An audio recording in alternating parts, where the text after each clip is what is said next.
Hey guys, great to see you today. We are so glad that you are joining us today for worship and Bible story. It is great to be together. And I would echo that. Hey, good to see you. Good morning. I'm Nick. And hey, did you notice who's joining us? Squeaky the squirrel is kind of like my mascot. I keep in my office and he comes out every now and then for videos. Hey, we're so glad that you're joining us for worship and Bible story today. Don't forget that there's an activity guide, so make sure your parents know that. It's on the link. There's an activity guide with a fun activity, so we want you to check that out. But hey, would you do me a favor? Stand on your feet and let's worship the Lord.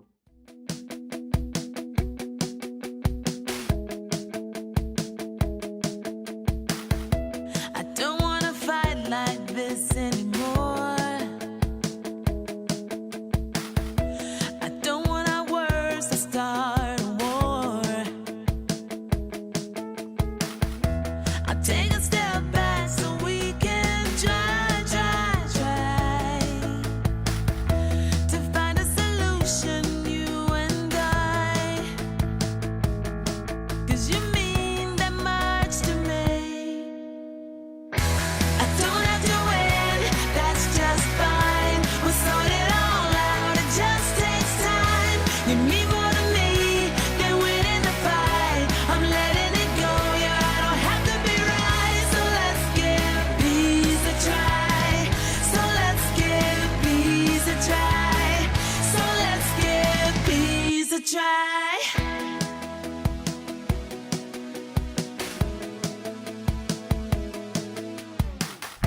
Seems like we've been down this road before.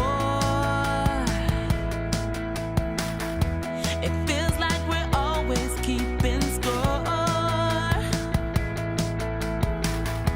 I can't let you go until we try.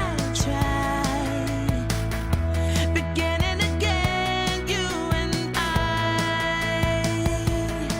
'Cause it's worth it all to me. Oh, I don't have to win, that's just fine. We'll sort it all out, it just takes time. You mean more to me than winning the fight. I'm letting it go, yeah, I don't have to be right. So let's give peace a try. So let's give peace a try. So let's give peace a try.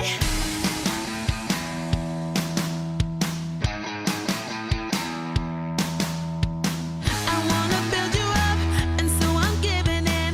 I wanna build you up, and so I'm giving in. Because it's not about whether or not I win, 'cause you mean more to me than that.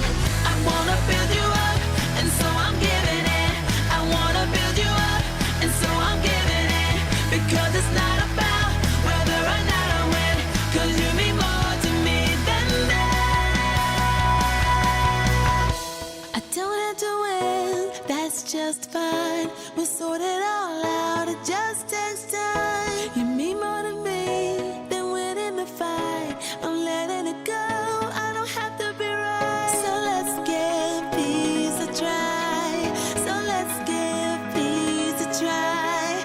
So let's give peace a try. I don't have to win, that's just fine. We'll sort it all out, it just takes time. You mean more to me than winning the fight.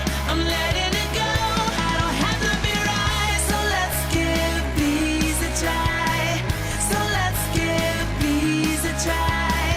So let's give peace a try. I wanna build you up, and so I'm giving in. I wanna build you up, and so I'm giving in.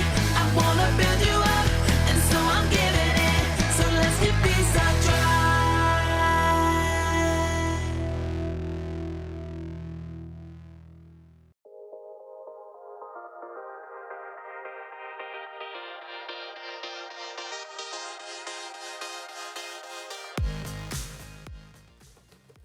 Oh, hold on just a second. And send. Hey everybody, it's me, Jacob. Sorry about that. I had to post about my favorite team. They're playing tonight and they're gonna crush the competition. Crushed it. That's what my team's gonna do to your team. Oh yeah! Huh. Excuse me just a second. What? somebody commented on my post. Your loser team is gonna eat dirt tonight. Oh, I'll show them. I've got the perfect comeback. Oh yeah?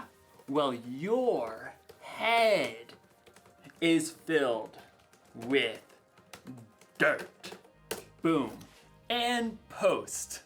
Jacob, what are you doing? I don't know, Jacob. Maybe we should do this. But Jacob, why ever not? Because this week we're talking about peace. Peace is proving you care more about each other than winning an argument. Oh, but I don't want to make peace. I want to get even. There's only one thing that'll help me calm down and make the right choice. A can of chips. Whew. Sometimes when you want to fight with someone, it's good to focus your mind on something else.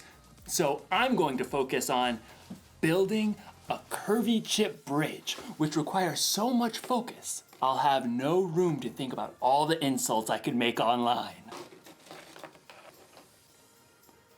In today's story, we're gonna see what a guy named Isaac did when he was insulted. I wonder if they made fun of his favorite sports team.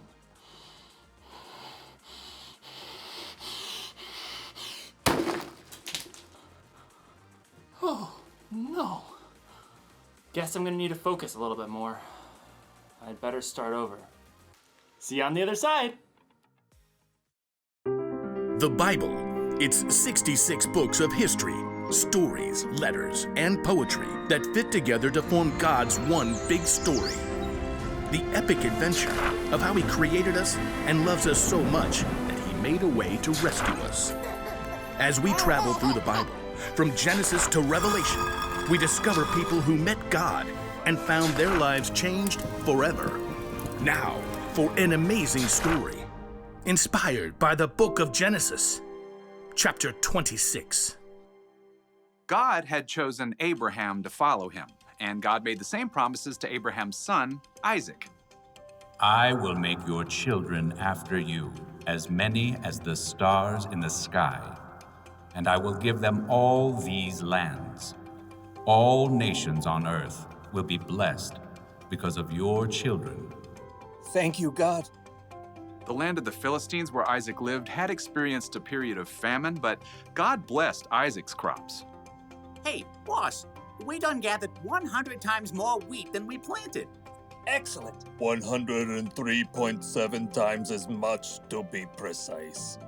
And your flocks and herds are multiplying like rabbits. Actually, they're increasing like sheep and goats, because that's what they are. Very well, carry on. Unfortunately, the Philistines who lived nearby grew jealous of Isaac's success. They shoveled dirt into his wells, cutting off his water source. Excuse me? The king of the Philistines called for Isaac and issued a command. You have become too powerful. Move away from us. It wasn't fair. Isaac had plenty of men who could stand against the Philistines and fight, but he chose to keep his cool. All right, we'll move down to the Valley of Gerar. Isaac and his family packed up everything he owned. I knew I should have been saving all those Camel X delivery boxes. They moved on and made camp in the Valley of Gerar, where Abraham had lived many years before. Oh, all right, men. Let's open up those old wells my father dug. Isaac's servants immediately got to work, digging for water. Whoo-wee! It's hotter than a snake in a hog's back out here. My calculations of soil composition. We should hit water in precisely 2.6 seconds. Well, ain't that the bee's knees? Abraham's old wells filled with cool, clear water once again. The happy herds and flocks could drink their fill. That is, until the nearby Philistine herdsmen showed up. So kind of you to open up these wells for us. Step aside, the water's ours. Isaac's servants gaped at the Philistines. You got some nerve. These wells belong to Isaac by ancestral tradition and dint of hard labor. Whatever. We're taking the well. Oh yeah? We're gonna have to fight me for it. I believe the appropriate course of action is to flee. As Isaac's servants and the Philistine herdsmen faced off, Isaac himself arrived. Easy does it, fellas. There's plenty of land in this valley for everyone. We'll move along. But we can take them. Let's go. So Isaac and his family and his servants and his flocks all moved camp down the valley, and once again his servants set out to dig new wells. This is an exercise in futility. Yeah, well, I've been working out. My futility is really strong. Look here! The new wells also produced clean, clear, cool water, but it wasn't long before Philistine herdsmen arrived on the scene. Yes! Another day, another well for us. Why, I'll flatten you back to the flood. Step aside. Eek, save me. Once again, Isaac showed up. Take it down a notch, please. There's still room for everyone. Oh, come on, we could knock them flat. Yes, we could, but we're not going to. Move on out, boys. For a third time, Isaac and his men moved camp, and once again his servants dug new wells. This time, I'm gonna tie those bullies in knots and dip them in garlic. Oh, look, water. Yay. Wait for it. Wait for it. This time, no one challenged Isaac or his servants. They were left to tend to their flocks and herds in peace. That is until one day, Isaac spotted King Abimelech heading his way with a host of advisors. When the royal entourage arrived, Isaac welcomed them. Why have you come to me? You were angry with me and sent me away. Abimelech shifted and exchanged a glance with his advisors. Well, we saw clearly the Lord was with you, so we want to make a peace treaty with you. We always treated you well. We sent you away peacefully, and now the Lord has blessed you. Give us your word you won't harm us? I can do that. Isaac prepared a feast for the Philistines. Early the next morning, the men made an agreement to keep peace with each other. Then, the Philistines went on their way. Need a drink? Pretty good well right there by the road. Yep, even though Isaac had the power to win a fight, he had chosen to stay strong and walk away 3 times in a row. And God had blessed him with peace.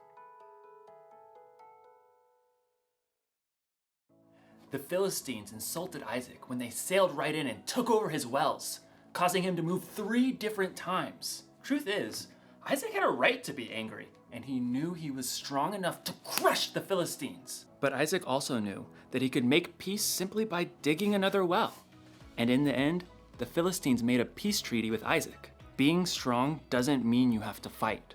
And making peace doesn't make you weak. Think of Jesus.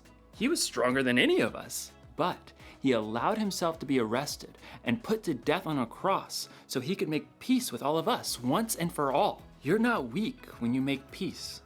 When you choose to hold your temper and stay calm instead of losing it, you show others how strong you really are. So here's the one thing to remember today. You can show you care about others by walking away from a fight. Don't get me wrong, there are definitely times to stand up for yourself and to stand up for other people. A grown-up you trust can help you know when. But sometimes, the best way to build a bridge to someone else is to walk away. Look at this. Ta-da! Isn't it a thing of beauty? See, building this helped me just calm down a bit. I don't even care about getting revenge. I just want to enjoy the game. Go team go! Walk away win! Yeah! Woo? No, that doesn't feel right.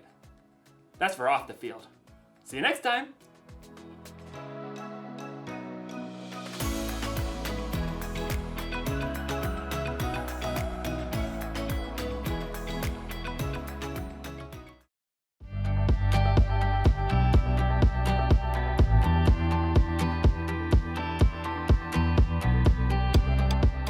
Thanks for joining us today, you guys. It was really great to be together. What a great Bible story and worship time that we had together. Have a great week, and we'll see you next time. Bye-bye.